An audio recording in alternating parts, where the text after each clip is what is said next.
И време е за првиот разговор во студио, драги наши. Јас ја поздравувам мојата колешка Слободанка. Добро утро, Цопче. Добро утро, Сузе. Како си ми, Сузе? Добро сум, благодарам. Петочки некако, иако не патувам, сепак се чувствувам малку порелаксирано. Дома си е убаво, нели? Така, поздрав и до твојата соговорничка, твојата гостинка ова утро. Не знам дали имаме некаква рокада со гостите или не. Сепак, група Респекти ни остануваат како први гости? Не, тие се после, а сега е нашиот психотерапевт, кој што ни е потребен. Малку така има некоја промена, да, со времето. Розета Паскали, психотерапевт, со која што ќе зборуваме за семејните вредности. Навистина нешто што и тоа како е важно во ова брзо време на живење. Некаде правиме пропусти, некаде правиме можеби погрешни чекори, но драго ми е што нашата прва гостинка ова утро ќе не воведе и ќе не подсети, иако сум сигурна дека ние веќе знаеме. Повелете. Така е, ти благодарам уште еднаш и јас ќе ги поздравам и нашите гледачи ова утро, да ви кажам добро ви утро, секое утро, и нашата гостинка веќе ви ја представивме, а убаво и што ги спомена група Респекти, кои што ќе ни гостуваат малку нешто подоцна, каде што петок е. Добро е, нели, да се опуштиме и со музика и да се зборуваме за истата. Но сега, еве, ќе зборуваме за тоа како да ги зачуваме семејните вредности. Едно кратко и јасно прашање, пред се добро ни дојде. Добро ве најдов и благодарам за поканата. Важна тема во денешно време, затоа што статистиките покажуваат дека токму семејните вредности некако како да замираат, како да стануваат во втор план, а тоа секако влијае на она што значи семејство, она што значи стабилност. Се што влијае на разнишување на семејните вредности, всушност влијае и на одржување на семејството како заедница, како институција. И тоа е, нели, нешто што статистиките покажуваат дека се повеќе се разрушува, за жал се повеќе има разводи денеска. Која е најголемата причина? Можеби... Или фактор број 1 на прво место, што би ставиле? Веројатно се помалку влијае, не може да се каже дека ова е нели, добро или лошо, е само различно од она како порано било. Нели, ќе видиме натаму како ќе, на каде ќе не води овој тренд на нели, толка висок степен на разводи и потреба од некој поинаков начин на функционирање. Од една страна порано, нели, имало традиција каде што заедно живееле во заедница и неколку генерации заедно, нели, бабата и дедото, и мајката и таткото и децата и понатаму, но тоа се менува со тек на време и некако се повеќе помладите генерации имаат потреба да се осамостојуваат, што е тренд овде, значи не значи дека во другите земји е исто така, има во многу земји каде што тоа веќе одамна се случува. Да, меѓутоа тоа не значи дека ние ако се осамостоиме ќе треба да ги изгубиме и со самото тоа семејните вредности. Важно е да се види што се за секое семејство представува семејна вредност. Што е она што ги одржува, што е тоа што ги зближува и што го прави семејството стабилно. Семејните вредности се токму тие доколку се одржуваат, нели, се негуваат, би ја одржале семејната заедница, семејството воопшто како заедница. И нели, ако заедно семејство, семејни вредности се поставени како почитување, поддршка и искреност, веројатно, нели, ако родителите го постават тоа како нешто важно и со свој пример им покажуваат на децата што значи тоа и зошто е тоа важно, веројатно тоа семејство ќе опстои доколку нели има доколку не се случат некои значајни фактори кои би го разнишале, но секако би било поотпорно на сите тие надворешни влијанија кои се случуваат. Така. Јас нема да го избегнам и неверството, со оглед на тоа дека во последно време сме и сведоци на бракоразводни постапки токму и поради тоа. А тука е исто најголемата вредност која што треба да се зачува како во еден брак, во едно семејство, за да потоа, ако имаме здраво семејство, ќе имаме и здрава нација. Меѓутоа, за жал, еве се некако повеќе се губиме во тие лавиринти на некое помодарство и слично, текот на живење, сите некако како да се надпреваруваат, кој да изгледа поубаво, кој да си купи понова кола, кој да си купи понов, не знам каков мебел и така натаму. Набројувам, однака зборувам затоа што мислам дека тоа го ставаат сега на прво место, отколку овие темели кои што треба цврсти да ни бидат, а тоа се токму семејните вредности. Од каде сето тоа произлезе, зошто тоа се роди кај луѓето, зошто таа потреба за трка по нешто повеќе по материјално, тоа се помалку се губиме и го бараме она духовното да не исполни. А не дека материјалното може кој знае колку среќни да не направи. Па добро, може моментално, нели, кога ќе тоа купиме нешто ново или кога... Парите не се среќата, меѓутоа не се може без нив. Па да, секако може да влијаат, да бидеме посрекни или да живееме малку поквалитетно. Секако се важни и не може се каже дека се лошо нешто. Туку напротив, зависи како ги користиме. Зашто ги користиме? Дали само за лично за себе, за лична сатисфакција или пак за обезбедување на добро и на себе и на другите околу нас. Сега со материјалното, знаете како многу е поедноставно да се истакне некој кога ќе купи нов телефон, нова кола, ново нешто друго со кое ќе се покаже пред другите, и тоа е нешто што е очигледно. Нели, веднаш се добива резултатот. Го купувам ова и веќе имам внимание од другите. А за овие вредности за кои зборуваме е потребно време, потребно да се изградат. Околности каде што некој би се покажал каков е навистина и како карактер и како личност и колку всушност ги негува своите морални вредности пред се. Кога би имале ситуација каде што секој би се покажал каков е во однос на своите вредности и ставови, тогаш би имало она што значи почитување од другите. И тоа е нешто што се гради, што се заслужува на некој начин. Нешто што е, иако повеќе време треба, меѓутоа и повеќе треба трпение и работа на тоа, да се стекне доверба и сите како да не го имаат повеќе. А ова материјалното е некако инстант, нели, купувам сега и веќе сум нешто поинаку.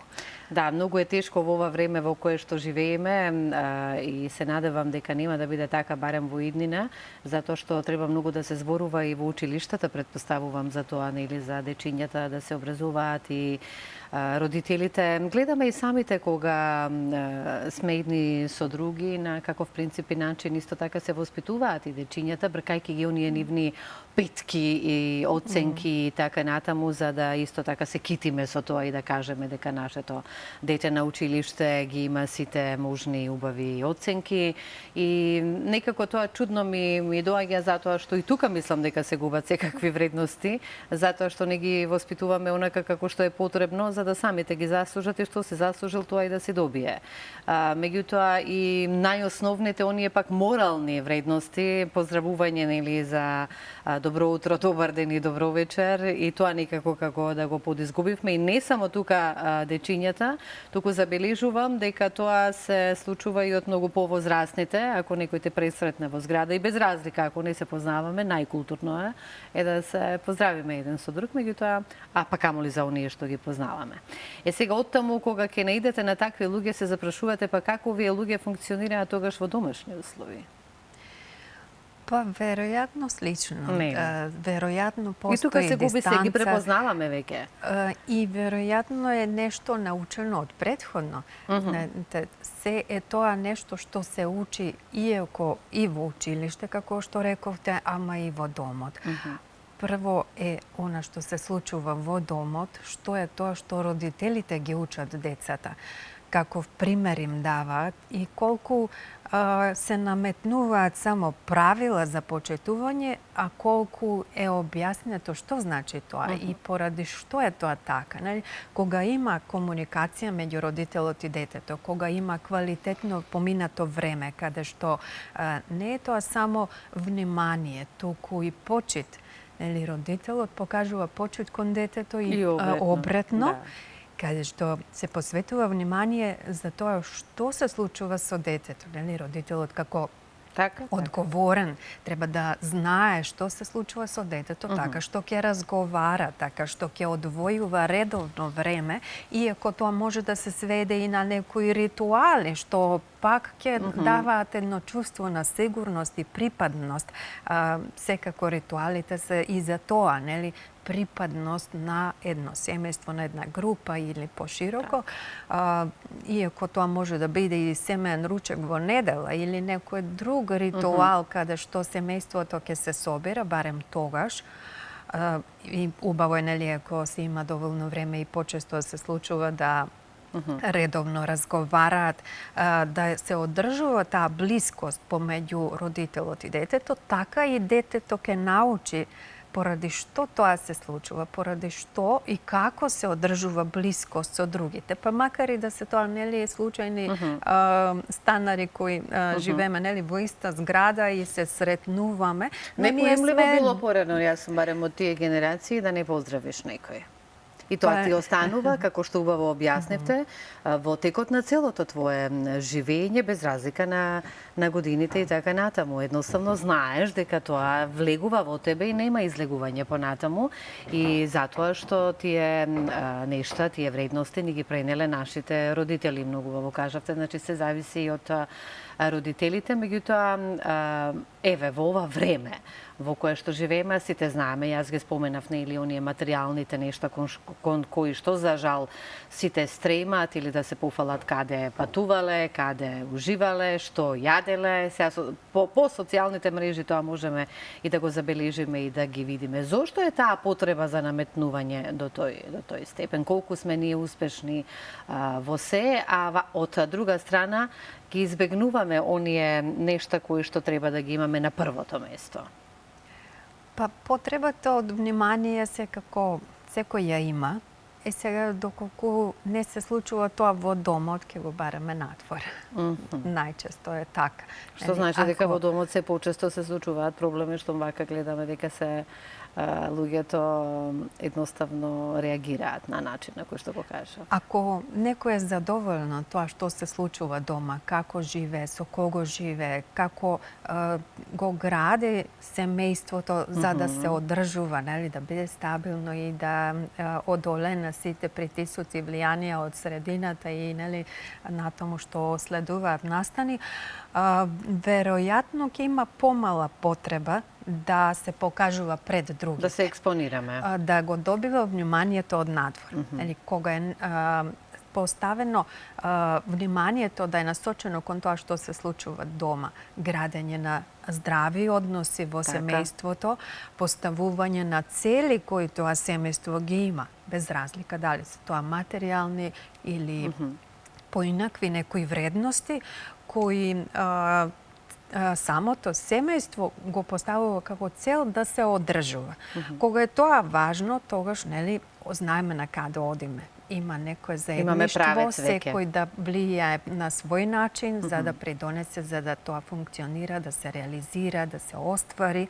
Но кога тоа не се случува дома, кога има разединетост, кога едноставно нема поврзаност помеѓу членовите на семејството, веројатно тоа ќе се бара надвор.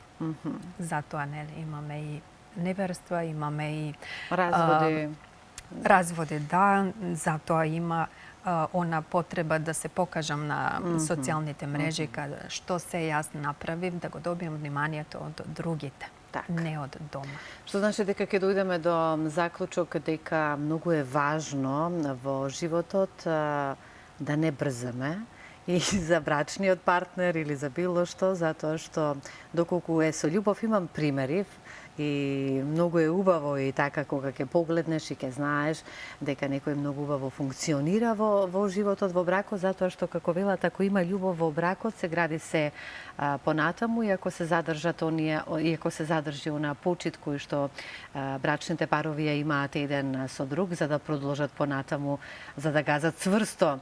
И некако гледам дека се и успешни и идеите им се исполнуваат и она што им е зацртано во животот исто така со позитивен одговор наидуваат на тоа што си го замислеле како желба за понатаму и за нив и за нивните деца. Тоа се оние семејни вредности за мене барем најзначајните, почитувањето и љубовта да се има дома и успехот не е неизбежен.